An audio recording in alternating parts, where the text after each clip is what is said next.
पुरानी पेंशन की बहाली के मुद्दे पर आंदोलित सरकारी कर्मचारियों ने अब केंद्र की मोदी सरकार के खिलाफ दो बड़े आंदोलन के जरिए सत्ता परिवर्तन करने की तैयारी में जुट चुके हैं। आपको बता दें कि पुरानी पेंशन की बहाली के मुद्दे को लेकर के केंद्र की मोदी सरकार ने लोकसभा में साफ तौर पर जवाब दे दिया है कि वो किसी भी हाल में न तो पुरानी पेंशन की बहाली के बारे में विचार कर रहे और न ही आगे भविष्य में पुरानी पेंशन को बहाल करने जा रही है। इसके बाद से पुरानी पेंशन की बहाली के मुद्दे पर आंदोलित सरकारी कर्मचारियों ने कहा कि बिहार के विधानसभा चुनाव से ठीक पहले अगर पुरानी पेंशन की बहाली के मुद्दे को लेकर के एक बड़ा आंदोलन बिहार की राजधानी पटना में और उसके बाद राष्ट्रीय राजधानी दिल्ली में भी बड़ा आंदोलन अगर किया जाता है तो जाहिर सी बात है कि इसका बहुत व्यापक असर पड़ेगा और इसके नाते से हमें सत्ता परिवर्तन करने के संकल्प को मजबूती मिल सकती है। दरअसल पुरानी पेंशन की बहाली के मुद्दे पर आंदोलित सरकारी कर्मचारियों के प्रतिनिधियों का साफ तौर पर कहना कि अगर केंद्र की मोदी सरकार इस बात को मानती है कि वो किसी भी हाल में पुरानी पेंशन की बहाली नहीं करेगी और न ही भविष्य में कोई योजना है उसकी, तो हम लोग भी सत्ता परिवर्तन करने के बारे में क्यों न सोचें।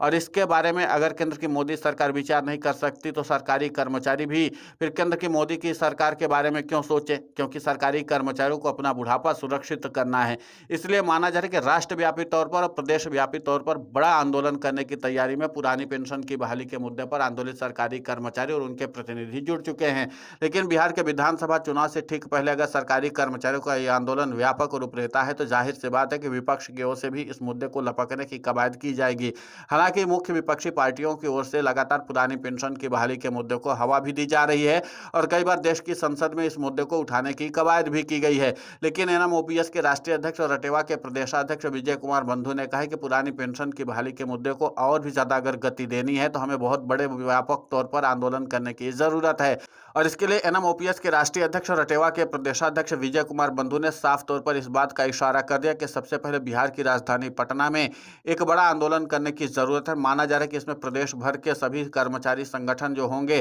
जो पुरानी पेंशन की बहाली के मुद्दे को लेकर के आंदोलित हैं या उसको बहाल करवाना चाहते हैं, वो सीधे तौर पर जुड़ेंगे और इसके बाद बड़ा शक्ति प्रदर्शन सरकारी कर्मचारियों की तरफ से किया जाएगा। लेकिन शक्ति प्रदर्शन का सिलसिला पुरानी पेंशन की बहाली के मुद्दे पर आंदोलित सरकारी कर्मचारियों का अब शुरू ही हो चुका है, क्योंकि 14 सितंबर को एक बार फिर से बिहार की राजधानी पटना में पुरानी पेंशन की बहाली को लेकर के सरकारी कर्मचारी बिगुल फूंकने की तैयारी में जुट चुके हैं। और उसके लिए एनएमओपीएस के राष्ट्रीय अध्यक्ष और रटेवा के प्रदेशाध्यक्ष विजय कुमार बंधु लगातार मेहनत करते हुए नजर आ रहे हैं। आपको बता दें कि यूपी और बिहार में पुरानी पेंशन की बहाली के मुद्दे को लेकर के मूवमेंट को और भी ज्यादा गति देने की कवायद में लगातार कर्मचारी संगठन जुड़े हुए हैं और इसी के साथ चुनावी सीजन बिहार में आ चुका है। इसलिए पुरानी पेंशन की बहाली के मुद्दे पर आंदोलित सरकारी कर्मचारी बहुत व्यापक तौर पर आंदोलन चला रहे हैं। लेकिन ये आंदोलन सिर्फ बिहार तक ही सीमित नहीं बल्कि उत्तर प्रदेश में भी व्यापक तौर पर आंदोलन चलाया जा रहा है। लेकिन सबसे ज्यादा फोकस इस समय बिहार में है, क्योंकि बिहार ही वो कड़ी है जहां पर अगर सरकारी कर्मचारी अपना करिश्मा या जादूगरी दिखाते हैं तो फिर केंद्र की मोदी सरकार के लिए भी संकट खड़ा कर सकते हैं।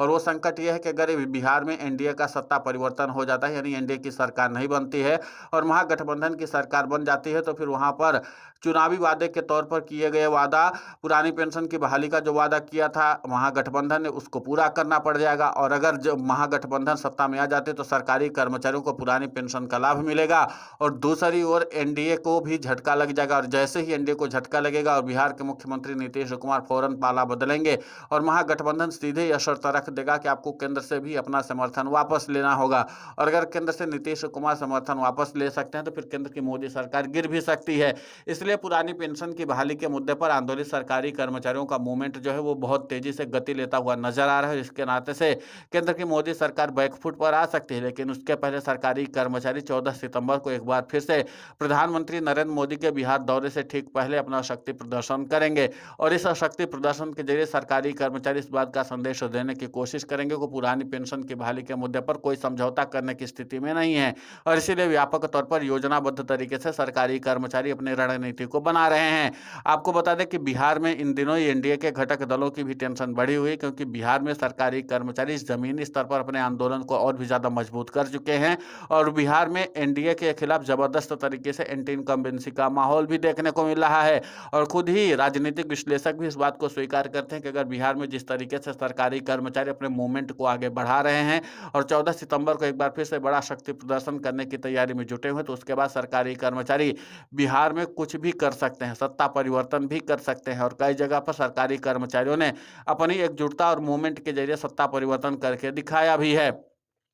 इसलिए एनडीए के घटक दलों के तो होश उड़े हुए हैं और इसीलिए पुरानी पेंशन की बहाली के मुद्दे को लेकर के एनडीए के कुछ घटक दल जो हैं वो लगातार सहानुभूति की भी बातें कर रहे हैं। अब देखना महत्वपूर्ण होगा कि जिस तरीके से पुरानी पेंशन की बहाली के मुद्दे को लेकर के सरकारी कर्मचारी अपने मूवमेंट को गति दे रहे हैं और लगातार योजनाबद्ध तरीके से आंदोलन को आगे बढ़ा रहे हैं, ऐसे में अब बड़े आंदोलन की जो तैयारी चली उसको कितनी सफलता मिलती है। हालांकि कोई पहली बार नहीं जब सरकारी कर्मचारी राष्ट्रीय राजधानी दिल्ली में बड़ा आंदोलन किया। इसके पहले भी पुरानी पेंशन की बहाली के मुद्दे पर आंदोलित सरकारी कर्मचारियों के द्वारा कई बड़े आंदोलन हो भी चुके हैं। फिलहाल इस पूरे घटनाक्रम को लेकर के आपकी प्रतिक्रिया बहुत महत्वपूर्ण होती है, आप हमें कमेंट करके जरूर बताएं। साथ ही पुरानी पेंशन की बहाली के मुद्दे पर हम लगातार आंदोलित होकर के खबरें चला रहे हैं। आप हमारे समर्थन के लिए चैनल को सब्सक्राइब करें, खबर को ज्यादा से ज्यादा शेयर करें ताकि पुरानी पेंशन की बहाली का मुद्दा और बुलंद हो।